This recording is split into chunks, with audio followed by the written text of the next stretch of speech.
This morning, we are going to be diving into 1 Kings chapter 11. So if you have a Bible and you want to follow along, go ahead and open up your Bible. We'll be in chapters 11, 12, and we're going to jump to 14 this morning as we're looking at a really tragic story in the history of God's people. As you turn there, let me go ahead and ask you something. Have you ever walked through a graveyard before, or a cemetery, and you see all the tombstones, and they all kind of say the same thing, right? Like, here lies so-and-so, a good parent, a good friend, and a good spouse, or something along those lines, right? And it's this mark of, we look at this and we're like, this person had a successful life, because this is what was written on their tombstone. But have you ever noticed that the things that are written on our tombstone take up a very small percentage of our daily time? Because we're so busy oftentimes trying to find success in other areas rather than in these three little areas, right? We look for it in all the wrong places sometimes, or we try to find our identity in things that aren't going to end up on our tombstone. I know a guy who learned this the hard way. His name was Mark, and Mark grew up in a very classic, middle-class suburban home. He wasn't the richest, he wasn't the poorest. Sometimes his family went without, and sometimes they just were overflowing with blessing. And he grew up with this family that had this passion to succeed. They want to be successful in everything they did. And this wasn't a bad thing. I mean, it's natural, right? As parents, you want your kids to be more successful than you are. But it brought up in Mark a little bit of a pressure growing up. It started off very innocent. I mean, it was fun when he was a little kid to go and get the next trophy, the next certificate, the next award. I mean, there's so many ways he could have done it with grades and extracurricular activity. He was constantly pushed to be successful in everything he did. He brought this into college. He eventually, when he graduated from college, he started to bring this into his work, and his work loved him. He was a real go-getter. He was the guy who could do anything. People were always coming up to him and say, hey, Mark, would you do this X, Y, and Z? And he was always the guy to say yes, even if it meant that, he had another late night of work and he had to miss a vacation, had to work on the weekends, things like that. It was just because he was driven to be successful. It was the culture he brought up in. But there were some problems that started to develop over time in this. You see, there was the aspect where his mentality was being filled with this anxiety every day. He's like, I had to accomplish the next achievements because he wanted to be successful. It affected his relationships because you see, he was married and he had kids. And over time, it started to shape his marriage, for instance, where his wife started to think that she was just another achievement in his life. Because he was so adamant early on about winning her affection, they got married, and then over time, he drove his attention elsewhere for other pursuits, other areas where he could be successful. Because there's always that promise, if he just achieves the next thing, then he would be successful. That's how the world gives this message out. It affected his kids as well because his kids felt like they could only have his attention if they were accomplishing something. This is the only time they ever heard, I love you and I'm proud of you, if they earned something. And so they were the same way. They're always pushing themselves to achieve the next success because they wanted their father's affection. And over time, this drove them into competing with each other, and it hurt their relationships as siblings. People tried to come up and talk to Mark and say, hey, Mark, we're seeing some warning signs. It seems like there's some trouble at the home. And he would just push off because in his mind, he was a good father. Because he wasn't, out doing crazy things like everyone else. He's like, yeah, sure, it's okay. I missed some dinners and bedtimes. It's okay that I have to miss some vacations or my family has to go on vacation without me. Surely they know I'm in a position of authority, right? Surely they should respect where I'm at in life. And he started to view his family and friends as trying to hold him back from achieving the next level. You see, his entire life became consumed with the income. It became consumed with growing the attendance and the audience and the consumer basis of his business. It became consumed with his position, the power he can bring upon others. See, he didn't realize he had an addiction to achievement and success. He was just trying to live his best life. He was trying to do what he thought was best. And like I said, he justified it. He's like, sure, there are plenty of fathers who don't take their kids to church. Sure, there are plenty of fathers who miss events of their kids. This is what he grew up seeing. This is how he started to raise his own kids. He justified this addiction to success. And then one day, his wife left him. His kids moved out, and he couldn't get a hold of them because they were out busy doing the exact same thing that he taught them to do. And he learned a hard lesson that the days are long, but the weeks are short. And all this achievement that he was trying to gain at the end, he felt like he was a broken man because he was chasing after things that weren't satisfying, that weren't fulfilling him. And he knew it won't be long before someone just comes around and replaces him. Mark eventually had a stroke at work. They had the funeral service. They put the same statements on his tombstone. And at his funeral, everyone could talk about all the many achievements of his life. But was he successful? Did he have a successful life? My friends, there is a very clear difference between a life full of achievement and a life that's successful. You see in the scriptures, they're completely different. And it's very important that we define what success is because we live in a culture that's addicted to success. We raise our kids in it. And I'm not saying this is a bad thing to want your kids to be successful. I want you to have a right definition on what success is, on what God says it is. Because is it in the income? Is it in the number of followers you can get? Is it in the number of trophies and plaques on your walls? Is it on these things that everyone in the world says this is a mark of a successful life? Is that what God says it is? Or would God define a successful life in a different term? Jesus himself said these famous words that, curses the man who gains the whole world but loses his own soul.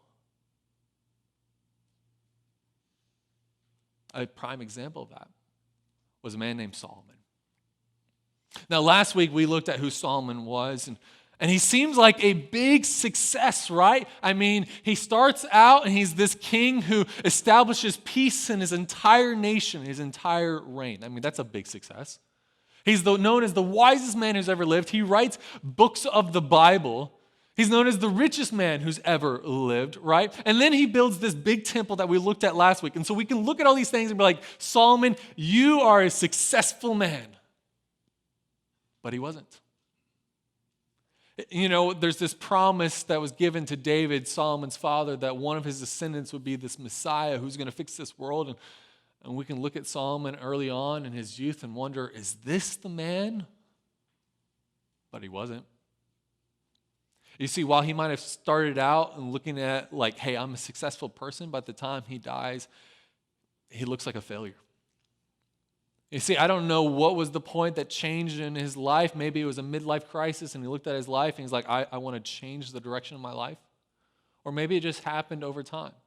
Tiny little compromises here and there. And by the end, he goes from being this humble, wise individual to he's someone whose entire life revolves around sexual conquest of who's the next warm body he can fit in his bed.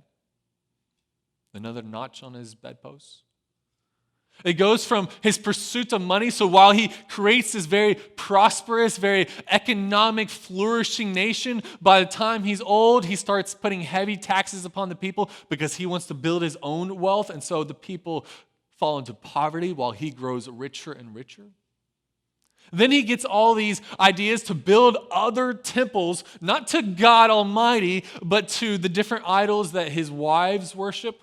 And so he fills the land with all these different idols and brings about this worship that involves sex slavery and child sacrifices. And to build these temples, he enforces slave labor of his own people. So by the end of his life, he's known as a failure. In fact, at the end of his life, he looks more like Pharaoh that we saw in the book of Exodus than he does like David. He became consumed with sex, money, and power. The things that this world says that's a mark of a successful life. But he wasn't. You see, God has a different judgment. In the book of 1 Kings, chapter 11, here's what God calls Solomon. This man who early on in his youth had such a fire and fervor for God, who built this amazing temple for the dwelling place of God where people can come and be and worship God. By the end of his days, here's what God is saying about him. Chapter 11, verse 9. And it says, and Yahweh was angry with Solomon because his heart had turned away from Yahweh, the God of Israel, who had appeared to him twice and had commanded him concerning this thing, that he should not go after other gods. But he did not keep what Yahweh commanded. What we're seeing here in this moment is just the anguish of God. You see, it upsets God when our pursuits of success does not align with his definition for success. And that seems pretty shocking in some ways, because we're looking at Solomon and we're like, man, you look like a very successful dude, but not in the eyes of God. Because God's definition was different. And God wants his people to be aligned with his definition for success, for what a life with him looks like. And you see, because Solomon did this, it starts this unraveling of the entire nation of Israel. You see, when Solomon dies, his son Rehoboam becomes king. And Rehoboam grew up with seeing his father having this pursuit for sex, money, and power. So what does Rehoboam do? Rehoboam does the exact same thing. So when there's this moment when he becomes king, all the tribes, the heads of the different tribes of Israel come to him and they're like, hey, your father put this heavy tax upon us. The people are starving in the street. Won't you relieve this? And Rehoboam looks at them and says, no. And he enforces a heavier tax upon the people. I mean, these are the kids and grandkids of David, a man after God's own heart, and his kids look more like Pharaoh. They look like a third world country dictator. And the people of Israel are just like blown away by this. They're angry, they're upset. And so we read what God does in chapter 12, or what God allows to happen in chapter 12, verse 16. And it says, and when all Israel saw that the king did not listen to them, the people answered the king, what portion do we have in David? We have no inheritance in the son of Jesse. To your tents, O Israel, look now to your own house, David. And so Israel went to their tents. See, in this moment, civil war breaks out in Israel. The nation forever splits, and it shows us that a pursuit for success outside of God's definition can harm those around us, because Israel, the nation that was supposed to be a blessing to all the other nations, the nation that was God's treasured children, split apart. They fight. Just like our own nation, had its civil war, and for a brief period of time, there was two nations, the United States and the Confederate States of America, right? The same thing happens for Israel, except theirs wasn't a few years. It lasted for generations. They were never joined back together. They go from Israel to two different nations. The northern half goes by many different names, but I'm going to refer to it as Samaria, because by the days of Jesus, that's what it's known as. The bottom half becomes known as Judah, the tribe that David became a part of. Now, when Samaria breaks away, they elect a new king, a guy named Jeroboam, which I know is confusing because the southern kingdom's king is Rehoboam and the northern kingdom's is Jeroboam. Jeroboam does a lot of things right as a leader early on. I mean, he removes the slave labor, he reduces the tax, he secures Samaria's borders, prevents invaders from marching in. Like, he's the kind of king that we would look at and be like, yeah, I want to live in Samaria. Seems to be the kind of guy I want to be under. Except he's a failure as well. There's this moment early on in his leadership where he realizes that his people are traveling from Samaria back into Judah to worship God. And that makes sense, right? Because Judah is the place where Jerusalem's at, where the temple's at. And so his people who still worship God, they're traveling to the enemy nation. And remember, Judah and Samaria are at war with each other. And so Jeroboam knows he's got to fix this, because it won't be long if this keeps happening before the nations will be brought together. And if they're brought together, he's going to be killed. So he does something truly dramatic, something that forever changes the course of Samaria's history. It happens in chapter 12. Verse 28 says, so the king took counsel, and he made 2 calves of gold. And he said to the people, you have gone up to Jerusalem long enough. Behold your gods, O Israel, who brought you out of the land of Egypt. And then if we jump to verse 31, it says, he also made temples on high places and appointed priests from among all the peoples who were not of the Levites. notice how the earlier stories of the Bible are starting to repeat themselves. Like we're already seeing how Pharaoh, who was the embodiment of evil back in the book of Exodus, is now starting to come up in the kings of Israel, right? And so we know that God is trying to confront the mentality of Pharaoh, and now it's happening in his own people. And we also seen a story earlier about a golden calf, right? Where Israel had a moment where God gave them the tabernacle, he gave them the covenants, and how did they respond? They built a golden calf and they started to worship it instead. And now they're doing it again, except there's 2 golden calves this time. Like history is repeating itself and it's getting worse and worse. And so even though Jeroboam has all these great accomplishments, I mean, he increases the economy of the people, he reduces the taxation, he takes away the slave labor, he secures their borders and things like that. In the end, he's still marked as a failure because no amount of accomplishments can cover up a life that's supposed to be lived with God, a life that's supposed to be in surrender to God, one where we serve others, right? And so Jeroboam is marked as a failure in all this. But here's the thing. That's Samaria. And they're on this track from here on out to where every one of their kings that's listed in the book of 1st and 2nd Kings is a failure. None of them are good because none of them have this relationship with God. They achieve all these things like military success, political success, all these things that we look at and say, that's a successful leader. But in the eyes of the book of 1st Kings, they're all failures. But here's the thing. We still have hope maybe on a little bit, right, for Judah. I mean, they have the temple. They should be better, right? Unfortunately, they're really not. You see, we're told in chapter 14, these tragic news about Judah. It says, and Judah did what was evil in the sight of Yahweh, and they provoked him to jealousy with their sins that they committed more than all that their fathers had done. Now, we've seen what their fathers have done, right? Like, it wasn't that long ago we were in the book of Judges and saw all the heinous things that the Israelites did, right? And now, they're even worse in the eyes of the Bible because of what they did. And here's what they did. Verse 23. For they also built for themselves high places and pillars and Asherim on every high hill and under every green tree. And there were also male cult prostitutes in the land. They did according to all of the abominations of the nations that Yahweh drove out before the people of Israel. Now, the high places in the Asherim, that seems like a phrase that we're like, I don't know what that is. Basically, it was these locations where you can come and worship idols, and it all involved sex slavery and child sacrifices. And so on every street corner, you can go and you can sacrifice your kid and then get with a hooker. And you can call it worship. That was the state that they got to. It was the state where God drove out the Canaanites. Remember, this is why God said, hey, the Canaanites got to get out of here, right? And now Israel is doing the same thing. And this should break our hearts.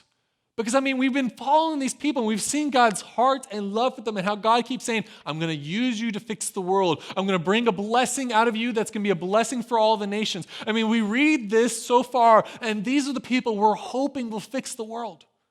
And then God gives this promise to David. It says, hey, this Messiah, this true hero is going to come from your family line. But guess what his family line is doing? They're building these things.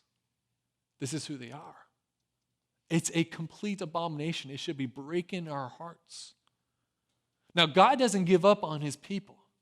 He continues to send messengers. He continues to try to win their hearts back to him. We're going to be looking at that next week when we look at the prophets. But right now, we have to see this tragedy where this is going to lead eventually into exile for both Samaria and Judah, where God is going to eventually have to bring his wrath and punishment upon them and forever change them. Things that are going to happen that are going to lead all the way into the days of Jesus. And so we're having to sit here with this tragedy. Where here are all these kings who are trying to find success in the wrong places. By the world standard, you can look at them and be like, these are successful kings because of their military might, because of their economic decisions, because of how they legislatively made judgmental decisions for their nation. But in the eyes of the Bible, in the eyes of God, God has a different definition for them. He calls them failures, which should teach us something very important about what success is. You see, God defines success based upon faithfulness to him. God defines success based upon faithfulness to him. And what that means is a relationship with God, where a love for God springs out obedience to God, where we want to listen and love God. That's what God deems as a successful life, not based on your income, not based on how many social media followers you have, not based on what your job is or your physical appearance or anything else in this life that makes you think, if I had this thing, I'd be a successful individual. But in the eyes of God, it's about a life of faithfulness, a life of wanting to listen and to love God, where he is in a relationship with you.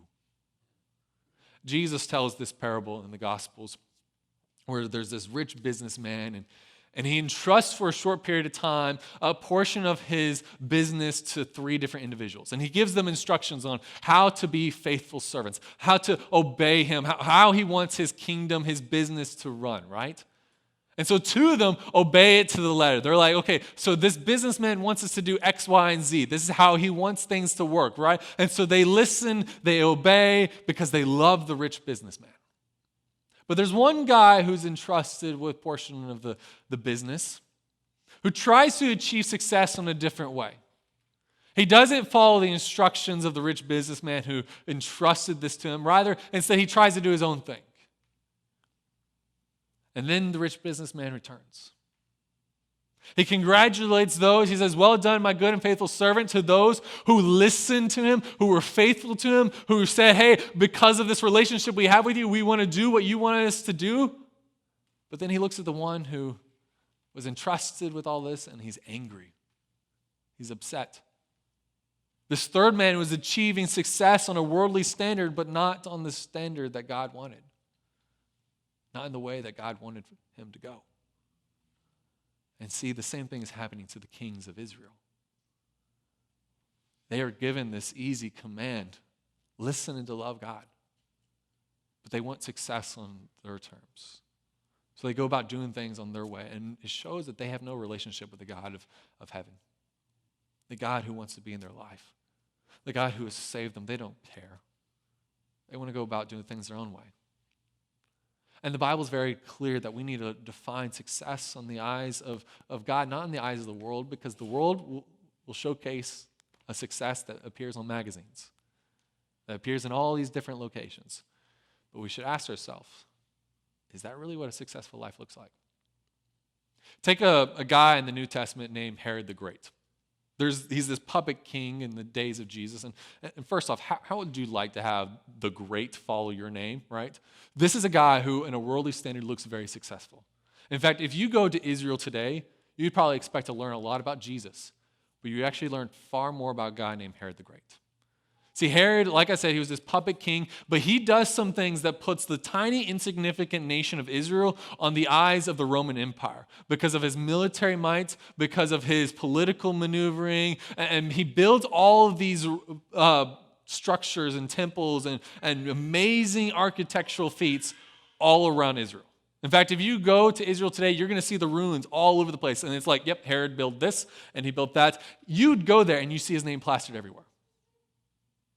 You read the Gospels, you read the New Testament, and this guy is a huge failure. He doesn't have a relationship with Jesus or with God. He is all about success on his own terms, and at the end, the Bible says he's a failure. My friends, I want to use this morning to encourage you. Because maybe you're feeling like, man, I'm a failure. Because I'm not achieving everything else that someone else has. Maybe you don't have as many trophies in your room or certificates or plaques on your wall or degrees, or maybe you look at success in a different way of like, hey, I don't have the friend group, or I don't have the physical appearance of someone else. And so whatever it is, you're looking at yourself and you're like, I'm a failure because I don't have these things. I want to encourage you to look at it differently. To stop and ask, would God say I'm a failure or success? It's clear. A successful life is not in gaining more and more in this life. A successful life is one that is built upon a relationship with Jesus. One that looks like faithfulness, where you want to listen and love God. The Bible talks about this all over the place. Look at God like in the book of Joshua, We covered it a couple weeks ago. Joshua is this guy who's following in the coattails of Moses. He probably wants to be successful if you follow a guy like Moses, right? And then what did God tell him, right? In the opening books of the chapter of the book of Joshua, right? He says this. Here's what God tells him how to be successful. He says, this book of the law, which was back then the first 5 books of the Bible, okay? So this book of the law shall not depart from your mouth. So he's told to meditate just on the first 5 books. We get the entire Bible. It's wonderful. We got so much more privilege, right? God tells him, this book of the law shall not depart from your mouth, but you shall meditate on it day and night, so that you may be careful to do according to all that is written in it. He's talking about be faithful to God, right? Listen and love God. For then you will make your way prosperous, and then you will have good success. So God defines a successful life not in the eyes of the world, but in the soul who wants to love God and love people, who's faithful to want to listen to what God would have them for their life, for their day. That's what a successful life looks like. And so this morning I want to challenge you, if you feel like your life is a failure, to look at it differently, or to convict you if you've been searching for success in all the wrong places. And it's easy to do. Guys, I do this as well all the time. In fact, it's usually around this time of year, for some reason, my mind starts wondering, about, okay, what was this past year like? Where was the success and failures at? And so I recognize that this is an easy trap to fall into. But then when we come to God, He's very clear. Do you love me? Do you love me? Do you love me? That's what Jesus keeps bringing for us. So let that be an encouragement to you. Yes, maybe your grades aren't as good as someone else. Maybe your paycheck isn't as high as someone else. Maybe you don't get the recognition for all that you do like other people do. Maybe you don't have this friend following or social media impact other people have. Maybe you don't physically look like someone else and that you've been comparing yourself. Whatever it is that makes you feel like you're a failure, that you're dropping the ball, let it go. And lean into what God clearly says is a successful life. And that's wonderful. And I want to encourage you in that. And maybe this morning something is convicting your heart. You're like, man, I've been chasing after a successful life in all the wrong places because I don't even have a relationship with God. And maybe that's you this morning. And God is speaking to you right now. Maybe He's saying, hey, are you faithful to me? Do you love me? Do you listen to me? I'm not talking about me, I'm talking about God. Maybe God is speaking to your heart this morning that way. And if He is, I want to give you an opportunity to respond. So here in a second, I'm going to pray. And there's going to be men and women in the back of the room if you need to talk to someone about having a relationship with God, about having a successful life, the life that God always wanted you to live. I hope you would make that decision this morning. Won't you pray with me?